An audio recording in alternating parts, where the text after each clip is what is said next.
అందరికీ నమస్కారం. Welcome to Telugu helper YouTube channel. Andhra Pradesh రాష్ట్ర వ్యాప్తంగా పెన్షన్లకు సంబంధించి అతి ముఖ్యమైన అప్డేట్ని అయితే మీకు అందించడం జరుగుతుంది. ప్రభుత్వం ఒకే ఒక ఎయిమ్తో ఈ యొక్క పెన్షన్లకు సంబంధించి అప్డేట్ తీసుకురావడం జరిగింది. అదేంటంటే అర్హులైన పెన్షన్దారులకు పెన్షన్ నగదైతే అందాలి కానీ అనర్హులకు రూపాయి కూడా అందకూడదు అనే ఉద్దేశంతో ప్రభుత్వం కొత్తగా ఒక అప్డేట్ అయితే తీసుకురావడం జరిగింది. సో అప్డేట్ ఏంటంటే ఎవరైతే అనర్హులైన పెన్షన్దారులు ఉన్నారో వారిని ఏరివేసే ఉద్దేశంతో గాను ప్రభుత్వం రీసెంట్గా రాష్ట్ర వ్యాప్తంగా జిల్లాకు గ్రామ లేదా వార్డు సచివాలయాన్ని యూనిట్గా తీసుకొని పెన్షన్ల తనిఖీ అనేది ప్రారంభించడం జరిగింది. దానికి సంబంధించి ఆల్రెడీ నేను ఒక వీడియో కూడా గతంలోనే చేశాను. కావాలంటే కింద డిస్క్రిప్షన్లో లింక్ ఇస్తాను, ఒకసారి అయితే వీడియో చూడండి. అందులో కేవలం జిల్లాకి ఒక సచివాలయాన్ని యూనిట్గా తీసుకొని ఈ యొక్క తనిఖీ చేస్తేనే 100లో 5 పెన్షన్లు అనర్హులుగా తేలడం జరిగింది. సో 100లో 5 పెన్షన్లు అంటే ఆల్మోస్ట్ 596 పెన్షన్లు అనర్హులుగా ఉన్నారని చెప్పి ప్రభుత్వం గుర్తించింది. సో కేవలం జిల్లాలో ఒక సచివాలయాన్ని తీసుకుంటేనే ఎన్ని పెన్షన్లు ఉంటే రాష్ట్ర వ్యాప్తంగా ఎన్ని పెన్షన్లు ఉంటాయి అనే ఉద్దేశంతో ప్రభుత్వం ఏం చేసింది అంటే మనకి సెర్ప్ డిపార్ట్మెంట్ వారి త్రూగా ఏవైతే మనకి పెన్షన్కి సంబంధించిన గైడ్లైన్స్ ప్రకారం ప్రస్తుతానికి ఎవరైతే అనర్హులుగా ఉన్నారో వారి యొక్క వివరాలను సెర్ప్ డిపార్ట్మెంట్ వారు రాష్ట్ర వ్యాప్తంగా ఉన్న ఎంపీడీఓ మరియు మున్సిపల్ కమిషనర్ వారి లాగిన్లో వారి యొక్క లిస్టులను అయితే ఇవ్వడం జరిగింది. అదేవిధంగా రాష్ట్ర వ్యాప్తంగా ఉన్న గ్రామ వార్డు సచివాలయాల్లో పనిచేస్తున్నటువంటి ward welfare and development secretary మరియు వెల్ఫేర్ అండ్ ఎడ్యుకేషన్ అసిస్టెంట్ వారి ఎస్ఎస్ పెన్షన్ లాగిన్లో మనకేంటంటే పెన్షన్లకు సంబంధించి ఏదైతే ఇనెలిజిబుల్ లిస్టుకి సంబంధించి ఏవైతే నోటీసులు ఏవైతే ఉంటాయో నోటీసులు అనేవి సచివాలయాల్లో ఇప్పుడు చెప్పిన అధికారులు వారి లాగిన్లో ఇవ్వటం జరిగింది. సో అధికారులు ఏం చేస్తారు అంటే ఆ నోటీసులను ప్రింట్ తీసుకొని ఎవరైతే నోటీసులో పేరు ఉంటుందో వారికి బై హ్యాండ్ ఓవర్ చేస్తారనమాట. సో ఇక్కడ మీరు గుర్తుపెట్టుకోవాలి ఏంటంటే హ్యాండ్ ఓవర్ చేసే టైంలో మేము తీసుకోము అని పెన్షన్దారుడు అన్నా లేదా అసలు తీసుకున్న తర్వాత సరైన సమయానికి తగిన రుజువు పత్రాలు కానీ సబ్మిట్ చేయకపోయినా ఆయా పెన్షన్లు మనకేంటంటే హోల్డ్లో ఉంటాయన్నమాట. ఓకేనా? సో ఇన్ టైంకి సంబంధిత పెన్షన్ సంబంధించి ఏదైతే నోటీస్ తీసుకున్న తర్వాత ఇన్ టైంకి ఇవ్వకపోయినా సరైన ప్రూఫ్లు కానీ సబ్మిట్ చేయకపోతే ఆయా పెన్షన్లు ఏమవుతాయి అంటే రద్దు ఇన్ ద సెన్స్ క్యాన్సిల్ అయిపోతాయి అన్నమాట. సో మనకి రాష్ట్ర వ్యాప్తంగా ప్రస్తుతం ఏవైతే ఉన్నాయో అన్ని సచివాలయాలకు కూడా ఈ ఇనెలిజిబుల్ పెన్షన్స్ ఏవైతే ఉన్నాయో వాటి యొక్క లిస్టులు ప్రస్తుతం అయితే రావడం జరిగింది. సో ఆ లిస్టులో ఎవరెవరు ఉన్నారు అని తెలుసుకోవడానికి గాను మీ యొక్క సచివాలయంలో వెల్ఫేర్ అధికారులు ఎవరైతే ఉంటారో వారిని కాంటాక్ట్ అయితే వారు మీకు తెలియజేస్తారు. నెక్స్ట్ అసలు స్కీమ్ గైడ్లైన్స్ ప్రకారం అని చెప్పాం కదా, స్కీమ్ గైడ్లైన్స్ అసలు ఏమేమి చూస్తారు పెన్షన్ సంబంధించి అంటే మీకు ఆల్రెడీ అన్ని పథకాలకు సంబంధించి ఐడియా ఉంది. సో ముందుగా చూసుకున్నట్టయితే కుటుంబ అంటున్నానంటే ఇక్కడ చూసుకోండి, హౌస్ హోల్డ్ మ్యాపింగ్ని ప్రామాణికంగా తీసుకొని కుటుంబంని నిర్ధారించడం జరుగుతుంది. సో హౌస్ హోల్డ్ మ్యాపింగ్లో ఉన్న అందరు వ్యక్తులు ఎవరైతే పెన్షన్దారుడు ఉంటాడో పెన్షన్దారునితో పాటుగా రిమైనింగ్ మెంబర్స్ ఎవరైతే ఉంటారో వారు హౌస్ హోల్డ్ మ్యాపింగ్ ప్రకారం వారందరి యొక్క ఆదాయాన్ని ఇక్కడ కుటుంబ ఆదాయంగా తీసుకుంటాం. కుటుంబం అంటే అదనమాట. సో ఇప్పుడు సంబంధించిన ప్రతి గైడ్లైన్స్ కూడా కుటుంబంలో అందరికీ చెందుతుంది. సో కుటుంబ ఆదాయం అనేది నెలకు గ్రామాల్లో 10,000, పట్టణాల్లో 12,000 మించకూడదు. సో ఇది ఎలా చూస్తారు? ఏదైతే ఇన్కమ్ సర్టిఫికేట్ ఉంటుందో ఇన్కమ్ సర్టిఫికేట్ ప్రకారం ఇదైతే గైడ్లైన్స్ అయితే కుటుంబ మొత్తానికి సంబంధించిన భూమి ఏదైతే ఉందో మాగాని 3 ఎకరాల లోపు ఉండాలి, మెట్ట భూమి అయితే 10 ఎకరాల లోపు ఉండాలి, రెండూ కలిపి మనకి 10 ఎకరాల లోపు ఉండాలి. సో దీన్ని ఎలా ప్రామాణికంగా తీసుకుంటారంటే ROR 1B పాస్బుక్, సో ఏవైతే భూమి బదలాయింపు డాక్యుమెంట్స్ వీటి పరంగా మనకి పరిగణలోకి తీసుకోవడం అయితే జరుగుతుంది. అదేవిధంగా కుటుంబంలో ఎవరు కూడా ప్రభుత్వ ఉద్యోగి ఉండకూడదు. అదేవిధంగా కుటుంబంలో ఎవరు కూడా ప్రభుత్వ పెన్షనర్దారుడు ఉండకూడదు. 4 చక్రాల వాహనం, అదేనండి 4 చక్రాల వాహనానికి సంబంధించి కుటుంబంలో ఎవరి పేరు మీద రిజిస్ట్రేషన్ అవ్వకూడదండి. సో ఎవరో కారు తీసుకుంటారు కానీ కుటుంబంలో ఎవరైతే పెన్షన్ తీసుకుంటారో వారి ఇంట్లో ఇంకొకరి పేరు మీద రిజిస్ట్రేషన్ చేస్తారు తెలివిగా. సో దానివల్ల ఏమవుతుంది, ఆ ఫ్యామిలీ హౌస్ హోల్డ్ మెంబర్లో పెన్షన్దారుడు ఉన్న హౌస్ హోల్డ్ మెంబర్లో ఎవరో ఒకరి పేరు మీద వాళ్ళు వాడకపోయినా కూడా వాడి పేరు మీద ఆ యొక్క కారు అనేది రిజిస్ట్రేషన్ అయి ఉండడం వల్ల వారికి ఏమవుతుందంటే పెన్షన్ అనేది ఇప్పుడు ఇనెలిజిబుల్లో వాళ్ళ పేరు అయితే వచ్చి ఉంటుంది. సో ఇక్కడ ఎవరు ఎక్సెప్షన్ ఉందండి. మనకి ఎక్సెప్షన్ ఎవరికి ఇచ్చారంటే ట్యాక్సీ కానీ ఎల్లో బోర్డు కలిగిన రవాణా ఏవైతే వాహనాలు ఉంటాయో అవి కానీ, అదేవిధంగా మనకి ట్రాక్టరు, ఆటో ఇవన్నీ కూడా మనకి ఎక్సెప్షన్ కేసెస్. రిమైనింగ్ అన్ని కేసెస్ కూడా మనకి ఇనెలిజిబుల్ కేసెస్ కింద వస్తారనమాట. అదేవిధంగా మనకి 12 నెలలకు సంబంధించిన విద్యుత్ వినియోగం అనేది 300 యూనిట్లకు దాటి ఉండకూడదు. యావరేజ్గా ఒక నెల 400 రావచ్చు, ఒక నెల 100 రావచ్చు, ఒక నెల 50 రావచ్చు, ఒక నెల 500 యూనిట్స్ రావచ్చు. కానీ 12 నెలల యావరేజ్ అనేది 300 యూనిట్కి మనకి దాటకూడదు. ఆదాయపు పన్ను అంటే ఇన్కమ్ ట్యాక్స్ ఇంట్లో ఎవరు కూడా పే చేయకూడదు. ఇంటిలో అంటున్నానంటే మీకు క్లారిటీ ఉంది కదా. హౌస్ హోల్డ్ మ్యాపింగ్ ప్రకారం ఎవరైతే పెన్షన్దారుడు ఉన్న హౌస్ హోల్డ్ మ్యాపింగ్లో ఎవరెవరైతే ఉన్నారో వారందరిలో ఎవరైనా సరే ఇప్పుడు చెప్పిన అన్నీ కూడా ఇంట్లో ఎవరైనా సరే అనమాట. ఇన్కమ్ ట్యాక్స్ ఎవరు కూడా పేమెంట్ అయితే చేయకూడదండి. ఇన్కమ్ ట్యాక్స్ పే చేస్తున్నారు అంటే ఆ ఇంట్లో ఉన్నటువంటి పెన్షన్దారుడు అనర్హుడుగా ఉంటాడు. ప్రస్తుతం ఉన్న అలాంటి లిస్ట్ మీకు వచ్చింది అంటే ఇంట్లో ఎవరొకరు ఉంటున్నారని. మున్సిపల్ ఆస్తి మనకి ఏదైతే సొంతగా కానీ కమర్షియల్ కానీ 1000 చదరపు అడుగులు 1000 స్క్వేర్ ఫీట్స్ కన్నా మనకి తక్కువే ఉండాలి, కానీ దానికన్నా ఎక్కువ అయితే మనకి ఉండకూడదు. ఓకేనా.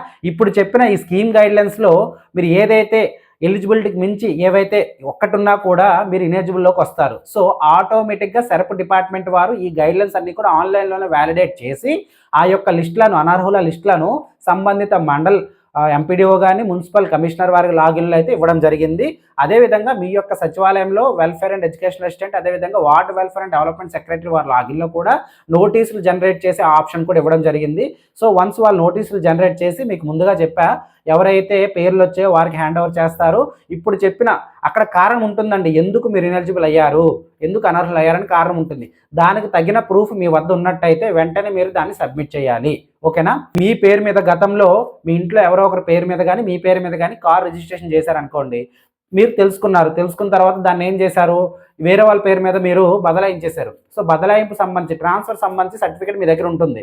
సో వన్స్ మీకు ఇనెలిజిబుల్లో కారు మీ పేరు ఉన్నది అని వచ్చింది అనుకోండి, మీ ఇంట్లో వారి పేరు మీద కానీ మీ పేరు మీద కానీ ఉందనుకోండి, మీ యొక్క ట్రాన్స్ఫర్ ఏదైతే వెహికల్ ట్రాన్స్ఫర్ సర్టిఫికేట్ ఉందో ఆ సర్టిఫికేట్ మీరు ప్రూఫ్గా సబ్మిట్ చేస్తూ మీరు ఒక లెటర్ రాస్తూ మీ ఆ నోటీస్కి రిప్లై అయితే ఇవ్వాల్సి అయితే ఉంటుందన్నమాట.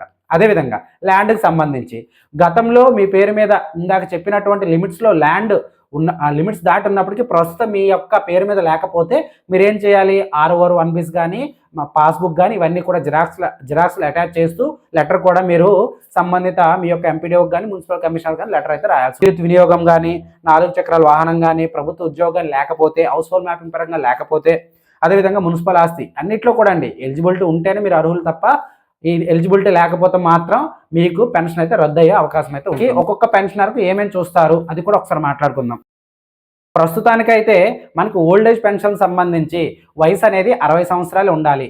సో దాన్ని ఎలా వ్యాలిడేట్ చేస్తారు అంటే మనకి ఆధార్ అప్డేట్ హిస్టరీ ప్రకారం ఎవరైనా సరే ఆధార్లో ఏదైతే ఆధార్లో డేట్ ఆఫ్ బర్త్ కానీ కరెక్షన్ చేసుకొని మీరు పెన్షన్ పొందినట్టయితే మీరు ఇనెలిజిబుల్లోకి వెళ్ళిపోతారు, మీ పెన్షన్ రద్దు అయ్యే అవకాశం అయితే ఉంది. ఓకేనా. ఎవరైతే ఎస్టీ క్యాండిడేట్స్ ఉంటారో వారికి మాత్రమే 50 ఏళ్ళు ఉంటుందండి ప్రస్తుతానికైతే.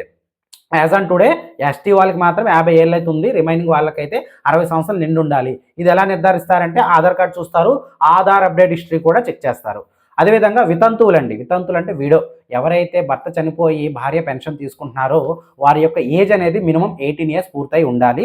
అదేవిధంగా భర్త యొక్క డెత్ సర్టిఫికేట్ ఉండాలండి. ఈ 2 లేకపోయినా వారు ఇనెలిజిబుల్లోకి వెళ్తారు. అదేవిధంగా వికలాంగులకి వయసుతో సంబంధం లేదు, కానీ వారికి వ్యాలిడ్ సదరం సర్టిఫికేట్ ఉండాలి. దాంతోపాటుగా సదరం పర్సంటేజ్ అనేది 40% ఉండాలి. అదేవిధంగా ఏదైతే మెన్షన్ చేశారో నిజంగానే లైవ్లో ఆ యొక్క డిజబిలిటీ వికలాంగులు అయితే అయి ఉండాలండి. కొందరు ఏంటంటే ఒక కన్ను బాగాలేదని ఉంటుంది, బట్ అక్కడ 2 కళ్ళు బాగాలేవని చెప్పి సదరం సర్టిఫికేట్ తీసుకుని ఉంటారు. అలాంటి వాళ్ళు కానీ చిన్న సమస్యలకి 40, 50, 60% తీసుకుంటారు. అలాంటి వారు కానీ అసలు సర్టిఫికేట్ అనేది బోగస్ సర్టిఫికేట్లు కూడా ఉంటాయి కొందరికి. అసలు సర్టిఫికేట్ నెంబర్ కొడితే మనకి వ్యాలిడేట్ అవుతుంది, కానీ అదైతే గవర్నమెంట్ ఇష్యూ చేసింది కాదనమాట. అలాంటివి కానీ లేదా సమ్ అమౌంట్ ఇచ్చి సర్టిఫికేట్స్ తీసుకుంటారు. సో అలాంటి వారు కానీ బోగస్లో తేలిందంటే అలాంటి వాళ్ళు కానీ వీళ్ళందరికీ కూడా ఎలిజిబుల్ అవుతారు. వారందరికీ కూడా పెన్షన్ రద్దు అయ్యే అవకాశం ఉంటుంది, రికవరీ చేసే అవకాశం కూడా ఉంది. సో అన్నిటికీ కూడా సిద్ధంగా ఉండాల్సి అయితే ఉందండి. నేత కార్మికులు ఎవరైతే ఉన్నారో వారికి వయసు అనేది 50 సంవత్సరాలు లేదా 50 సంవత్సరాల కన్నా ఎక్కువే ఉండాలి. అదేవిధంగా చేనేత శాఖ నుంచి ధృవీకరణ పత్రం అయితే వారు తీసుకొని ఉండాలి. ఓకేనా. నెక్స్ట్ కళ్ళు గీత కార్మికులు అండి, సేమ్ వీళ్ళకి కూడా వయసు అనేది 50 సంవత్సరాల కన్నా ఎక్కువ ఉండాలి. అదేవిధంగా వారికి టోడీ కోఆపరేటివ్ సొసైటీ సభ్యులై ఉండాలి, లేదా ఎక్సైజ్ డిపార్ట్మెంట్ నుండి గుర్తింపు పత్రం అయితే తీసుకొని ఉండాలండి. ఓకేనా. కళ్ళు గీత కార్మికులు అయితే అదేవిధంగా హెచ్ఐవి బాధితులు, కొంచెం హెచ్ఐవి ఎవరైతే ఎయిడ్స్ బాధితులు ఉంటారో వారికి కూడా పెన్షన్ అయితే ప్రభుత్వం ఇస్తుంది. వారి ధృవీకరణకు సంబంధించి అయితే ఆర్ట్ అంటారండి, యాంటీ రెట్రో వైరల్ థెరపీలో సెంటర్లో 6 నెలలు క్రమం తప్పకుండా వరాసగా 6 నెలలు అనేది చికిత్స తీసుకున్న వాళ్ళే ఉండాలన్నమాట. ఓకేనా. నెక్స్ట్ డయాలసిస్ పేషెంట్స్, వీరికి ఏజ్తో సంబంధం లేదండి. అసలు 18 ఇయర్స్ అని 18 బిలో అని 18 ఎబో అని అలా అయితే లేదు. వాళ్ళకి ఏజ్తో సంబంధం లేకుండా ప్రతి నెల ప్రభుత్వం కానీ ప్రైవేట్లో కానీ డయాలసిస్ సంబంధించి చికిత్స తీసుకుంటూ ఉండాలన్నమాట. డయాలసిస్ చేసుకుంటూ ఉండాలి, అంతే. వాళ్ళ ఎలిజిబిలిటీ అంతేనండి. సో వాళ్ళు ఒకవేళ మిస్ చేశారనుకోండి, అలాంటివైతే ఇన్ఎలిజిబుల్ అయ్యే అవకాశం అయితే ఉంటుంది. అదేవిధంగా లింగ మార్పిడి, జెండర్ చేంజ్ చేసుకుంటారు చూసారా, వారికి మినిమం 18 ఇయర్స్ అయితే చేంజ్ అయి ఉండాలి. అదేవిధంగా సంబంధిత ప్రభుత్వ అధికారి వద్ద నుండి లింగ నిర్ధారణ సర్టిఫికేట్ అయితే వాళ్ళు కలిగి ఉండాలండి. ఓకేనా. నెక్స్ట్ వచ్చి మత్స్యకారుల యొక్క వయసు అనేది 50 సంవత్సరాల కన్నా ఎక్కువ ఉండాలి. అదేవిధంగా మత్స్య శాఖ నుండి గుర్తింపు పత్రం అయితే వారు పొంది ఉండాలండి. మనకి ఒంటరి మహిళలు భర్త నుండి విడిపోయి మినిమం 1 ఇయర్ అయితే అయి ఉండాలండి. భర్త నుండి విడిపోయి 1 ఇయర్ అయి ఉండాలి, లేదా అవివాహితులు అయి ఉండాలి. వయసు అనేది 50 కానీ 50 ఏళ్ళు పైబడి ఉండాలి తప్ప 50 లోపు ఉండకూడదు. గతంలో మనకి 30 సంవత్సరాలు మనకి ప్రైమరీ క్రైటీరియాగా ఉండేది. దాన్ని గత గవర్నమెంట్లోనే 35 నుంచి 50 సంవత్సరాలు చేంజ్ చేయడం అయితే జరిగింది. అదేవిధంగా ఒంటరి మహిళ అని చెప్పేసి లోకల్లో తహసీల్దార్ ఆఫీస్ నుంచి సర్టిఫికేట్ కూడా పొంది ఉండాలండి. సో అది మనకి ఏదైతే ఒంటరి మహిళలు ఉన్నారో వారి ఎలిజిబిలిటీ సంబంధించి క్రైటీరియాస్ అనమాట. అదేవిధంగా డప్పు కళాకారులండి, వారి యొక్క వయసు కూడా 50 సంవత్సరాల కన్నా ఎక్కువ ఉండాలి. సాంఘిక సంక్షేమ శాఖ జాబితాలో లబ్ధిదారుడై ఉండాలన్నమాట వాళ్ళు. అదేవిధంగా సాంప్రదాయ చెప్పులు కుట్టేవారు, ఇక్కడ సంబంధించి వీళ్ళ యొక్క వయసు అనేది 40 కన్నా ఎక్కువ ఉండాలండి. అదేవిధంగా సాంఘిక సంక్షేమ శాఖ లబ్ధిదారుల జాబితాలో వాళ్ళ పేరు అయితే అయి ఉండాలన్నమాట. అదేవిధంగా దీర్ఘకాలిక వ్యాధిగ్రస్తులు ఎవరైతే ఉంటారో వారు, ఎవరైతే తలసేమియా, సికిల్ సెల్ ఎనీమియా, తర్వాత సివియర్గా హిమోఫిలియా అంటారు కదా, అంటే ఎక్కువ రక్తహీనత కలిగిన వాళ్ళు, ఆ వ్యాధితో బాధపడుతున్న వాళ్ళు అర్హులు అనమాట. ఓకేనా, జనరల్గా. అదేవిధంగా వీల్ చైర్కి కానీ మంచానికి పరిమితమైన పక్షవాతంతో బాధపడుతున్న వాళ్ళు కానీ వాస్తవానికి అర్హులు అనమాట. ఇంకా ఇతర సంబంధించి తీవ్ర కండరాల వ్యాధితో బాధపడుతున్న వాళ్ళు, వీల్ చైర్ లేదా మంచానికే పరిమితమైన ప్రమాద బాధితులు కూడా అర్హులు. ఇప్పుడు చెప్పుకున్న అన్నీ కూడా ఎలిజిబిలిటీలో చెక్ చేస్తారనమాట. అదేవిధంగా మనకి ఒకే ఇంట్లో 2 పెన్షన్లు ఉన్నా కూడా అనర్హులు అవుతారు.